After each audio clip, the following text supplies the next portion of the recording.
दोस्तों, जरा एक पल रुक कर सोचिए।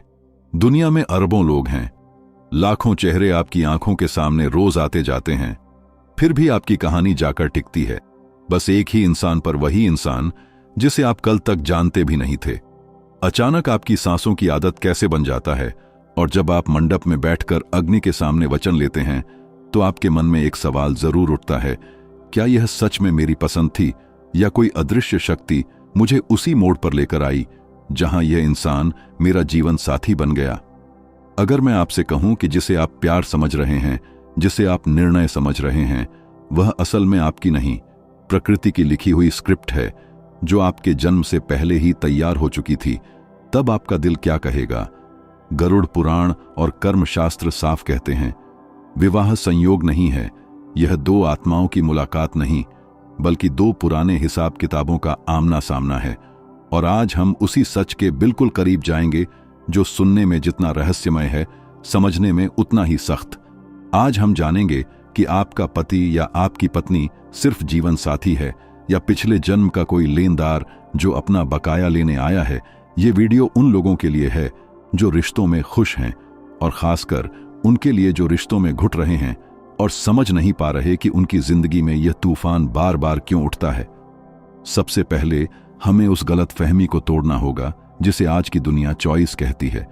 आज हमारे पास विकल्पों की दुकानें हैं, डेटिंग ऐप्स हैं, प्रोफाइल हैं, तस्वीरें हैं, बातचीत के लंबे धागे हैं, और हमें लगता है कि हम अपने हाथ से पार्टनर चुन रहे हैं, जैसे बाजार से कपड़ा चुना जाता है। लेकिन अध्यात्म कहता है यह सब केवल भ्रम है, यह एक नाटक है, और नाटक में मंच पर कदम रखने से पहले यह तय हो चुका होता है कि कौन किसके साथ रोल निभाएगा। गरुड़ पुराण के अनुसार मृत्यु के बाद आत्मा अपनी यात्रा पूरी करती है। फिर जब उसे धरती पर लौटना होता है तो छठी रात विधाता ललाट पर कुछ लकीरें लिखते हैं जिनमें 3 बातें अटल होती हैं। पहली मृत्यु का समय, दूसरी माता पिता, और तीसरी जीवन साथी, यानी आप किसके घर जन्म लेंगे और किसके साथ आपका विवाह होगा। यह फाइल उसी वक्त लॉक हो जाती है जब आप गर्भ में केवल एक मांस पिंड होते हैं। पर सवाल यह है, यह तय कौन करता है? क्या ईश्वर ऊपर बैठकर लॉटरी निकालते हैं? नहीं, ईश्वर न्यायप्रिय हैं, वह पक्षपात नहीं करते। जोड़ा ईश्वर नहीं बनाते, आपका अपना ऋणानुबंध बनाता है। इस शब्द को समझिए। आ का अर्थ कर्ज और अनुबंध का अर्थ बंधन, यानी पिछली यात्राओं का वह हिसाब जो अधूरा रह गया था। कल्पना कीजिए, पिछले जन्म में आपका किसी के साथ गहरा लेन देन था। हो सकता है आपने धन लिया हो और लौटाया ना हो सकता है आपने किसी की भावनाओं से खेला हो सकता है आपने किसी का भरोसा तोड़ा हो, या यह भी हो सकता है किसी ने आपकी मदद की और आप उसकी कीमत न चुका पाए। शरीर तो मिट्टी में मिल जाता है, लेकिन यह इमोशनल अकाउंट, यह कर्मों की फाइल आत्मा के साथ चिपक कर चलती है। प्रकृति का नियम है, हर एक्शन का रिएक्शन होगा, हर कर्ज कभी ना कभी चुकता होगा। इसलिए अगला जन्म आते ही प्रकृति उन 2 आत्माओं को एक ऐसी परिस्थिति में खड़ा कर देती है जहां बचना आसान नहीं होता, और वह परिस्थिति है विवाह। क्योंकि यही वह रिश्ता है जहां 2 लोग एक ही छत के नीचे, एक ही रसोई में, एक ही बिस्तर तक अपनी ऊर्जा बांटते हैं और रोज आमने सामने रहते हैं कर्ज उतारने का। इससे बड़ा मंच और क्या होगा? आपने देखा होगा, विवाह में 7 फेरे अग्नि के चारों ओर लिए जाते हैं, पानी के सामने नहीं, हवा के सामने नहीं। क्यों? क्योंकि अग्नि वेदों में सबसे बड़ा साक्षी और शुद्ध करता है, वह माध्यम है जो संकल्प को ब्रह्मांड तक पहुंचाती है। लेकिन इसका एक गहरा पहलू भी है, अग्नि कर्ज की प्रतीक भी है। जब आप अग्नि के चारों ओर घूमते हैं तो आप असल में ब्रह्मांडीय ऊर्जा के सामने यह स्वीकार कर रहे होते हैं कि हमारे जले हुए, अधूरे और पके हुए कर्म अब इस जन्म में साथ रहकर निपटेंगे। 7 फेरे केवल रस्म नहीं, यह रूहानी हथकड़ी है जिसे आप पहन तो लेते हैं, लेकिन उसकी चाबी आपके पास नहीं होती। चाबी समय के पास होती है। कर्म सिद्धांत के अनुसार हम मुख्य रूप से 3 प्रकार के विवाह में बंधते हैं, और अगर आप अपने जीवन को ईमानदारी से देखें तो आपको तुरंत समझ आएगा कि आप किस श्रेणी में हैं। पहली श्रेणी है शत्रु विवाह, यानी बदले का सौदा। यह सबसे कठोर स्थिति होती है जहां प्रेम नहीं, बस टकराव होता है। बात बात पर झगड़ा, ताने, अपमान और कभी कभी शारीरिक और मानसिक हिंसा। आप सोचते हैं मेरी किस्मत खराब थी, मुझे ऐसा साथी मिला, मैंने तो इसका कुछ नहीं बिगाड़ा, फिर यह मेरे पीछे क्यों पड़ा है। सच ये है, ये व्यक्ति इस जन्म में पति या पत्नी बनकर आया है, लेकिन पिछले जन्म में यह आपका विरोधी था या आपने इसके साथ घोर अन्याय किया था। वह तब कमजोर था, जवाब न दे सका, पर मरते वक्त उसके मन में बदले की आग थी। वही आग, वही कंपन इस जन्म में उसे आपके घर तक खींच लाया। अब वह आपके कमरे में बैठकर हिसाब बराबर करता है, आपको रुलाता है, आपको तड़पाता है, और यह तब तक चलता है जब तक वह पुरानी गांठ ढीली नहीं पड़ जाती, जिसे दुनिया घरेलू हिंसा कहती है। अध्यात्म इसे कार्मिक सेटलमेंट कहता है। दूसरी श्रेणी है कर्जदार विवाह।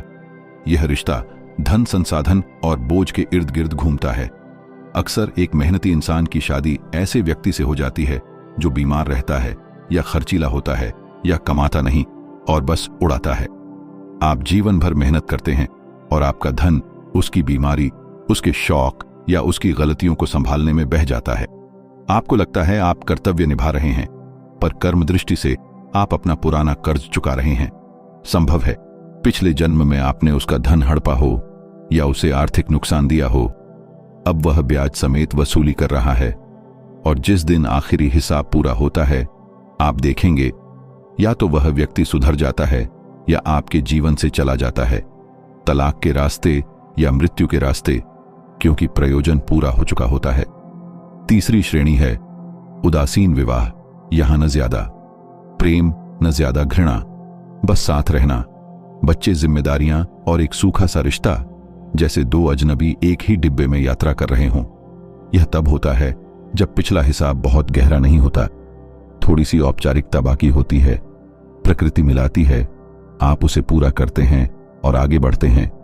इनके बीच एक चौथी श्रेणी भी है, बहुत दुर्लभ पुण्य अनुबंध, जब दो सुलझी हुई आत्माएं जिन्होंने पहले एक दूसरे का साथ दिया था, भक्ति में मदद की थी, फिर मिलती है। ऐसा साथी आपको गिरने नहीं देता, ढाल बनकर खड़ा रहता है, लेकिन ऐसे रिश्ते कम होते हैं। अब एक संवेदनशील विषय, अवैध संबंध। अगर विवाह 7 जन्म का बंधन है, तो तीसरा व्यक्ति बीच में कैसे आता है?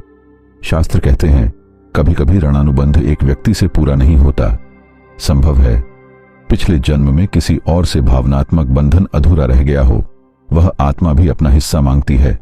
इस जन्म में आपका विवाह किसी और से हो जाता है, पर पुराना रिश्ता जब दोबारा दस्तक देता है तो भीतर एक खिंचाव उठता है। वह आकर्षण दरअसल अधूरे कर्ज की पुकार होती है। लेकिन ध्यान रहे, शास्त्र इसे सही नहीं ठहराते। इसे परीक्षा कहते हैं। मुलाकात होगी, पर विवेक आपका होगा।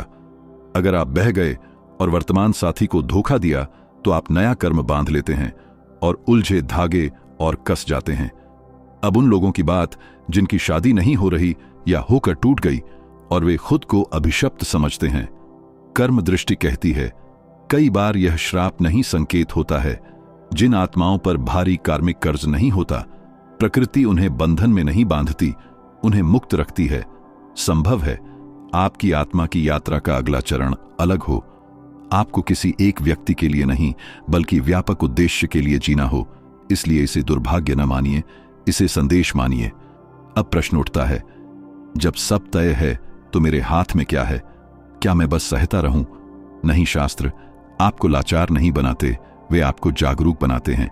जब आपको समझ आता है कि सामने वाला आपको इसलिए नहीं दुख दे रहा कि वह केवल बुरा है, बल्कि इसलिए कि कोई पुराना लेखा चल रहा है, तो आपका नजरिया बदलता है। आप विक्टिम बनना छोड़ते हैं। आप समझ जाते हैं यह मेरी ही फेंकी हुई गेंद है जो लौटकर आई है। तो समाधान क्या तलाक? क्या हर बार जवाब है? नहीं। अगर आपने पाठ नहीं सीखा, कर्ज नहीं चुकाया और बीच में भाग गए, तो वह कर्ज आगे बढ़ जाएगा।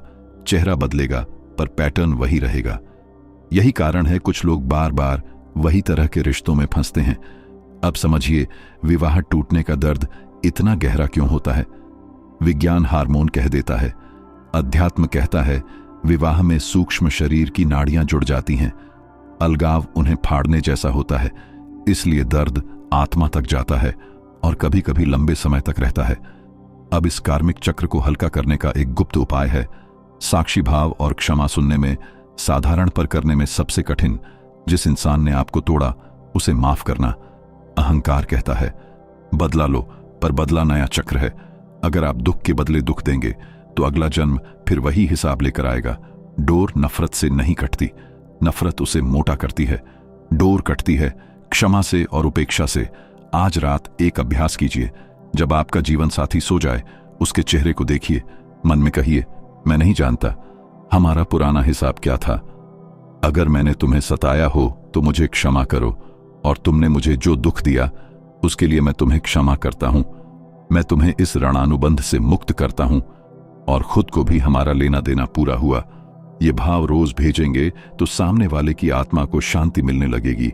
या तो व्यवहार बदलेगा या फिर वह व्यक्ति शांतिपूर्वक दूर हो जाएगा। बिना कड़वाहट के अब एक और रहस्य, गर्भ संस्कार जैसी चेतना पति पत्नी के बीच होती है, वैसी ही आत्मा गर्भ में आती है। अगर घर में क्रोध, वासना, लालच और झगड़ा है तो आप भारी ऊर्जा वाली आत्मा को बुलाते हैं। फिर वही संतान आगे चलकर दुख बन सकती है। इसलिए विवाह संस्कार है, सिर्फ कानूनी कागज नहीं। अब आकर्षण के विज्ञान को समझिए। कई बार समझदार लड़की गलत लड़के पर फिदा हो जाती है, या अच्छा लड़का धोखा देने वाली लड़की के पीछे पागल हो जाता है। यह सिर्फ हार्मोन नहीं, कई बार यह कर्म का चुंबक है। प्रकृति आंखों पर पर्दा डाल देती है ताकि हिसाब पूरा हो। और याद रखिए, सच्चा प्रेम अंधा नहीं करता, शांत करता है, स्पष्टता देता है। अगर किसी रिश्ते में जाते ही आपकी शांति टूटे, झूठ बढ़े, जीवन बिखरे, तो समझिए यह प्रेम नहीं, चेतावनी है।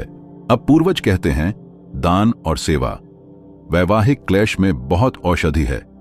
जब आप किसी जरूरतमंद जोड़े की मदद करते हैं, किसी कन्या के विवाह में सहयोग करते हैं, तो आपके विवाह के कठोर कर्म हल्के होने लगते हैं। जो आप देते हैं वही लौटता है। अब अंतिम बात, प्रारब्ध पूरी तरह मिटता नहीं, पर हल्का हो सकता है। जैसे चोट तय हो तो सावधानी उसे कम कर देती है।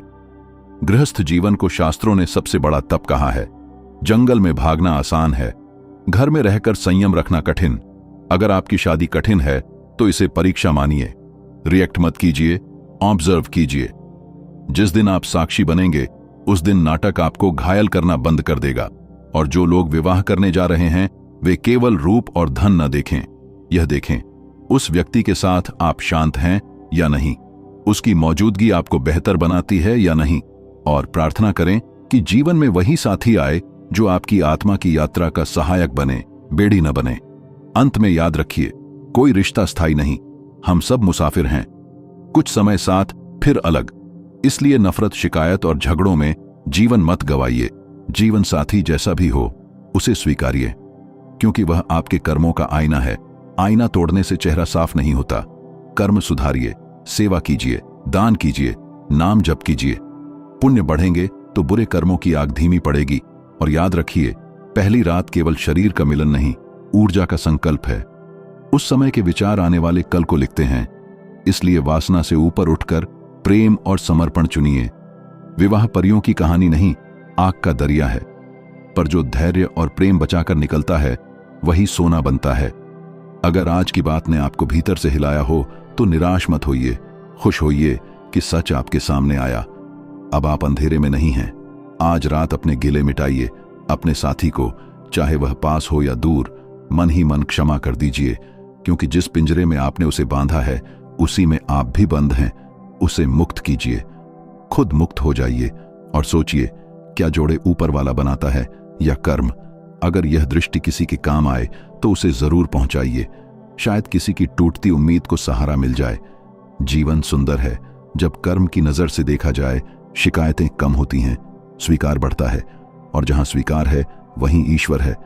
अपने रिश्तों को समय दीजिए, समझ दीजिए, और जरूरत की जगह स्पेस दीजिए। सब ठीक होगा, नहीं तो यह जीवन भी बीत जाएगा और सौदा भी पूरा हो जाएगा। चुनाव आपका है, रोकर या हंसकर। अगले वीडियो में हम एक और ऐसे रहस्य पर बात करेंगे जो आपकी नजर बदल देगा। तब तक अपना और अपने रिश्तों का ख्याल रखिए। नारायण नारायण।